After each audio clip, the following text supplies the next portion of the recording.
എടാ എനക്ക് ആക്ച്വലി ഉണ്ടല്ല ഒരു എന്താ പറ്റുന്ന വെച്ചിട്ടുണ്ടെങ്കിൽ എനിക്ക് എൻ്റെ ത്രോട്ടിനെ നിങ്ങളുടെ അടുത്ത് മുന്നേ പറഞ്ഞിട്ടുണ്ടെന്ന് തോന്നുന്നു. എൻ്റെ ത്രോട്ടിന് ചെറിയ പ്രശ്നമൊന്നും ഞാൻ പറ്റില്ലേ. അതായത് എനിക്ക് ചെറുപ്പം മുതൽ ഒരു 9ാം ക്ലാസ്സിലും കഴിയുമ്പോഴത്തേക്ക് എൻ്റെ മൂക്കിൽ ഒരു സാധനം വളരാൻ വേണ്ടി തുടങ്ങി, ഒരു കല്ല് വളരാൻ വേണ്ടി തുടങ്ങിയതാണ്. മൂക്കിനുള്ളിൽ നിന്ന് തന്നെ വേറെ എല്ലിൻ്റെ ഉള്ളിൽ നല്ല ഫോമായിട്ട് വളരുന്ന ഒരു തരം കല്ലാണ്. ഞാൻ കാണിച്ചു തരാണ്, വെയിറ്റ്. ഇതുപോലെയാണ് ഉണ്ടാവുക. ഇതെന്താണെന്ന് വെച്ച് കഴിഞ്ഞാൽ ഈ മൂക്കിൻ്റെ, അതായത് എൻ്റെ ഈ റൈറ്റ് സൈഡിലാണ് വളരുന്നത്. അപ്പം എനിക്ക് ഒരു സൈഡിൽ കൂടെ ശ്വാസമില്ല. അപ്പം കുറേ വർഷങ്ങളായിട്ട് എനിക്ക് ഈ സൈഡിൽ കൂടെ ശ്വാസം വരില്ല. വെച്ചാൽ ഏറ്റവും നേരത്തെ ശ്വാസം വരും. എനിക്ക് രാത്രി ഉറങ്ങുമ്പോൾ ഞാൻ എപ്പോഴും ഭാവി പിടിച്ചെടുത്തിട്ട് ഇറങ്ങുക. ഈ സൈഡിൽ കൂടെ ആവശ്യത്തിന് എനിക്ക് ശ്വാസം കിട്ടൂല. അപ്പോൾ എന്താണെന്ന് വെച്ച് കഴിഞ്ഞാൽ അതൊരു പ്രാവശ്യം ഞാൻ ചെറിയൊരു മൈനർ സർജറി പോലത്തെ സാധനം ചെയ്തിട്ട് എടുത്ത് കളഞ്ഞാണ്. മാംഗ്ലൂർ പോയിട്ട് ഞാൻ എടുത്ത് കളഞ്ഞ. അതെന്താണെന്ന് വെച്ച് അത് ആരും കണ്ടുപിടിക്കാൻ പറ്റില്ല എന്നുള്ളതാണ് വലിയ കാര്യം. എന്താണെന്ന് വെച്ച് കഴിഞ്ഞാൽ ഞാനൊരു എത്ര വയസ്സായിട്ട് ഞാൻ 10ാം ക്ലാസ് പഠിക്കുന്നതിന് മുന്നേ ഞാൻ ഈ സാധനം എൻ്റെ മൂക്കിൽ ഞാൻ എൻ്റെ ചനക്കറിയാം, എനിക്ക് ശ്വാസം കിട്ടുന്നില്ല എന്തോ ഉണ്ടെന്ന് എനിക്കറിയാം. ഞാൻ മറ്റിങ്ങനെല്ലാം പിടിച്ചിട്ട് ലൈറ്റെല്ലാം അടിച്ചിട്ട് മറ്റേ ഫുൾ ടൈം മറ്റേ കണ്ണാടിയെല്ലാം നോക്കി ഞാൻ അതിൻ്റെ ഉള്ളിൽ എന്തോ സാധനം വളരുന്നുണ്ടെന്ന് കണ്ടുപിടിച്ചിട്ട് ഞാൻ പറഞ്ഞ സാർ എൻ്റെ മൂക്കിൽ എന്തോ ഉണ്ട്, ഞാൻ ലൈറ്റ് അടിച്ച് നോക്കിയിട്ട് ഞാൻ കണ്ടിട്ടുണ്ട് എൻ്റെ ഉള്ളിൽ എന്തോ ഉണ്ടെന്ന് പറഞ്ഞു. അപ്പോൾ അയാൾ എന്തൊക്കെയോ ടൂൾസ് എല്ലാം വെച്ചിട്ട് ലൈറ്റെല്ലാം അടിച്ച് നോക്കിയിട്ട് എന്തെല്ലാം നോക്കിയിട്ട് പറഞ്ഞു ശരിയാടാ മൂക്കിനകത്ത് എന്തോ ഉണ്ട്, ശരിയാണെന്ന് പറഞ്ഞു. എന്നിട്ട് പിന്നെ അയാൾ എൻ്റെ അടുത്ത് പറഞ്ഞു ചെറിയൊരു ഓപ്പറേഷൻ ചെയ്ത് കഴിഞ്ഞിട്ടുണ്ടെങ്കിൽ നമുക്ക് എടുക്കാൻ വേണ്ടി പറ്റും, വലിയ പൈസയൊന്നും ആവില്ല, വലിയ കുഴപ്പമൊന്നുമില്ല, നമുക്ക് ചെയ്യാൻ വേണ്ടി പറ്റും, ഇവിടുന്ന് അഡ്മിറ്റ് ആയാൽ മതി, നമുക്ക് ചെയ്യാൻ പറ്റുന്നെല്ലാം പറഞ്ഞു. അപ്പോൾ അയാളെന്തോ കുറച്ച് പൈസ പറഞ്ഞു. അപ്പം നമ്മൾ എന്തായാലും ഒരു സർജറി പോലത്തെ കാര്യങ്ങളെല്ലാം പറയുമ്പോൾ നമ്മൾ എപ്പോഴും ഒരു സെക്കൻഡ് ഒപ്പീനിയൻ എടുക്കുമല്ലോ.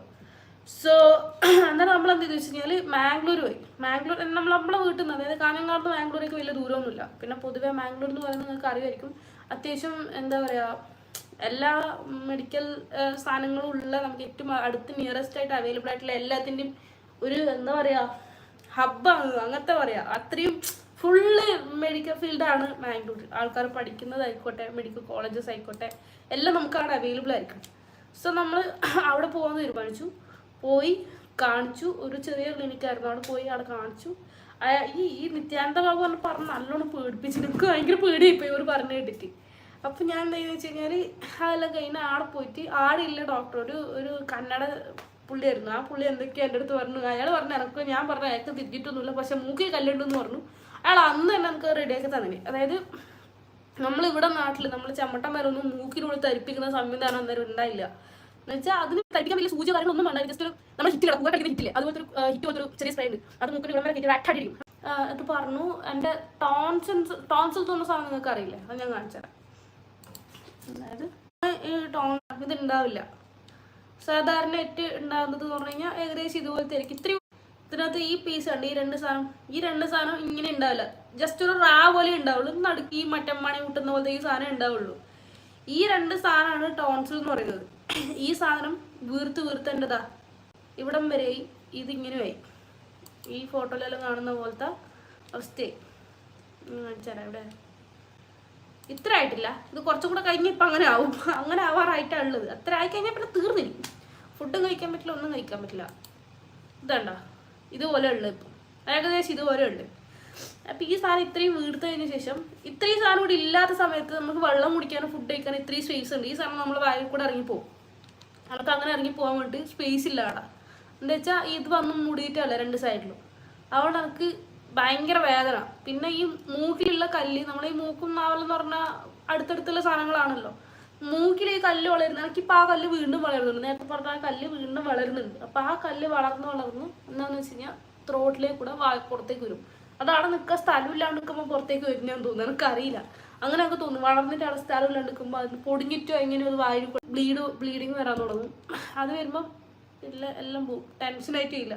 ഇപ്പം എനിക്കിത് വല്ലപ്പോഴും വന്നുകൊണ്ടായ സാധനമാവും. ഇതുപോലത്തെ ഒരു കല്ലായിരിക്കും വായിൽ നിന്ന് വരിക. ഇതുപോലെയാണ് ഉണ്ടാവുക, ഇതുപോലെയാണ് ആ കല്ലുണ്ടാവുക. മനസ്സിലായോ? എനിക്ക് പറഞ്ഞു കഴിഞ്ഞാൽ ഈ സാധനം ഭയങ്കര എന്താ പറയുക, ഭയങ്കര വേദനയാണ് തൊണ്ടയിൽ. അതുകൊണ്ട് എനിക്ക് സംസാരിക്കാനും കഴിയുന്നില്ല. പിന്നെ എനിക്ക് ഈ തണുത്തൊരു സാധനം വെള്ളം കുടിക്കാൻ പറ്റില്ല. ഞാൻ 2 ദിവസം അടുപ്പിച്ച് അത്യാവശ്യം തൈര് കൂട്ടിയിട്ടുണ്ടെങ്കിൽ, കുറച്ച് ഫ്രൂട്ട്സ് കൂടുതൽ കഴിച്ചിട്ടുണ്ടെങ്കിൽ, പിന്നെ ഐസ്ക്രീം പിന്നെ നോക്കണ്ട, ആലോചിക്കും കൂടെ വേണ്ട. ഇങ്ങനെയുള്ള ഒരു സാധനങ്ങൾ എനിക്ക് കഴിക്കാൻ പറ്റില്ല. കഴിച്ചിട്ടുണ്ടെങ്കിൽ നെക്സ്റ്റ് ഡേയിലേക്ക് എൻ്റെ ഹെൽത്തിൽ തീരുമാനമാവും. അങ്ങനത്തെ അവസ്ഥയുള്ളു. അപ്പം ഇതെൻ്റെ അടുത്ത് കുറച്ച് കൊല്ലം മുന്നേ, അതായത് ഡിഗ്രിക്ക് കയറുന്നതിന് മുന്നേ ഞാൻ കാണിക്കുകയൊക്കെ ചെയ്തു. ഡിഗ്രിയിലുണ്ടാകുമ്പോൾ എനിക്ക് വേദന വന്നുകൊണ്ടുണ്ട്. അന്നേരം എല്ലാം ഞാൻ കാണിക്കുന്നുണ്ട്. അന്നേരം എല്ലാം എന്നോട് അയാൾ പറഞ്ഞു, നീ ഒരു കാര്യം ചെയ്യണം, ഇത് ഈ 2 സാധനം സർജറി ചെയ്തെടുത്ത് കളയണം, മൂക്കിൽ സ്റ്റോൺ വളരുന്നുണ്ട് അതും എടുത്ത് കളയണം എന്ന് പറഞ്ഞു. അന്നേരം പറഞ്ഞ സാധനമാണ്, ഞാൻ ഇതുവരെ ചെയ്തില്ല. ഞാനിങ്ങനെ ഉരുട്ടി പിന്നെ ചെയ്യാന്നുള്ള മൈൻഡിൽ നിന്നാണ് ഇത്രയും വരെ എത്തിച്ചേ. അപ്പം ഇപ്പം കുറച്ച് നാളായിട്ട് എനിക്ക് തീരെ പറ്റുന്നില്ല. എന്നുവെച്ചാൽ എന്തോ ഒരു സാഹചര്യത്തിൽ എനിക്കിത് വന്നിട്ട് പോകുന്നില്ല. എല്ലാ ദിവസവും ഉണ്ട് ഇപ്പം. എൻ്റെ ഈ ഫേസിൻ്റെ ഇത്തിരി ഏരിയ ഫുള്ള് വേദന. എനിക്ക് ഓരോ സംസാരിക്കുമ്പോൾ ഓരോ വാക്ക് പറയുമ്പോൾ എനിക്ക് ഇടതങ്ങനെ വേദന എടുത്തിട്ടേന്നില്ല. പിന്നെ ഈ 2 സൈഡും ഭയങ്കര വേദനയാണ്. പിന്നെ ശ്വാസയിലേ പോകുന്നില്ലാത്തതുകൊണ്ട് അതിൻ്റെ ഇടങ്ങേറ് വേറെ, ജലദോഷം വേറെ, അങ്ങനെ എന്തെല്ലോ പ്രശ്നങ്ങളാണ്. അതുകൊണ്ട് എനിക്ക് ലൈവ് വരാൻ പറ്റാത്തത്. ഞാൻ 2 ദിവസം റെസ്റ്റ് എടുത്ത് നോക്കിയതാണ്. എന്നാലെങ്കിൽ കുറേ